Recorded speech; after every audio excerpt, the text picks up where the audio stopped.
नमस्कार दोस्तों, मैं हूं advocate Vikas Jain, founder of Lex Vigo Legal Solution. आज हम बात करेंगे फ्रीलांसर्स के टैक्स के बारे में जो काम करते हैं content creation, designing, writing, consulting या ऑनलाइन प्रोजेक्ट्स के फील्ड में। फ्रीलांसर होना मतलब बॉस भी खुद और टैक्स का भुगतान भी खुद। चलिए समझते हैं इनकम टैक्स, टीडीएस और जीएसटी का पूरा सिस्टम। पहले फ्रीलांसर्स की इनकम क्या होती है। फ्रीलांसर्स की इनकम फ्रॉम बिजनेस और प्रोफेशन हेड के अंडर आती है। अगर आप फॉरेन क्लाइंट से पैसा कमा रहे हो, वेबसाइट जैसे शटरस्टॉक, क्रिएटिविटी, अपवर्क, फाइवर या डायरेक्ट इंडियन क्लाइंट से, तो जो इनकम अर्न करते हो उस इनकम पर आईटीआर फाइल करना होता है। क्या क्लाइंट आपका टीडीएस काट सकता है? हाँ, अगर आप इंडियन क्लाइंट के लिए काम कर रहे हो तो क्लाइंट 10% टीडीएस काट सकता है अंडर सेक्शन 194J।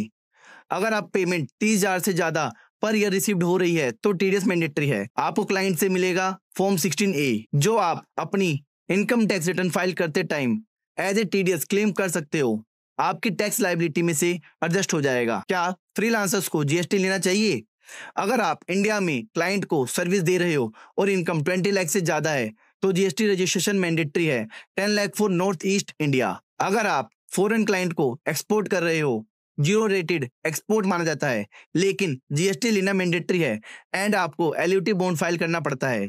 आईटीआर कौन सा फाइल करना है? आपकी इनकम प्रोफेशनल है तो आपको ITR 3 as a normal business या ITR 4 presumptive business. Presumptive basis means आप टैक्स भर रहे हो flat 50% income taxable. Example 10 lakh income है तो 5 lakh taxable income under section 44 ADA में जाएगी। फ्रीलांसर हो तो टैक्स इग्नोर मत करो वरना लेट फी और पेनल्टी दोनों लगेगी। कंफ्यूज हो आईटीआर या जीएसटी को लेके तो फॉलो करो Lex Vigo Legal Solution, real stories behind real laws. और वीडियो के लिए शेयर और सब्सक्राइब करना ना भूलें।